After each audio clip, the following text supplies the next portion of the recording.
বাবা, এই জগতে আমার থেকে সুন্দরী আর কেউ নেই। রূপা, তাই তো তোর জন্য একটা সুন্দর রাজকুমার খুঁজছি। প্রণাম রাজামশাই। এই, কে তুই?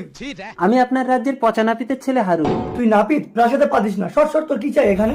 রাজামশাই, আমি আপনার মেয়েকে বিয়ে করতে চাই।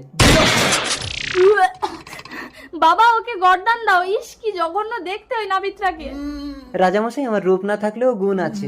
কি গুণ আছে তোর? তুই বলতে পারবি আমার মৃত্যু কবে? মহারাজ, আজই আপনার মৃত্যু হবে। তাই? তা কিভাবে মরবো আমি? আজ রাতে আপনার বিশ্বস্ত মন্ত্রী তরোয়াল দিয়ে আপনার গলা কাটবে।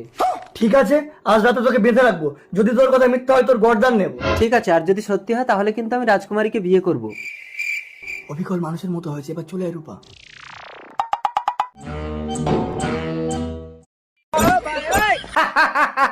আজ থেকে আমি এই সাম্রাজ্যের রাজা।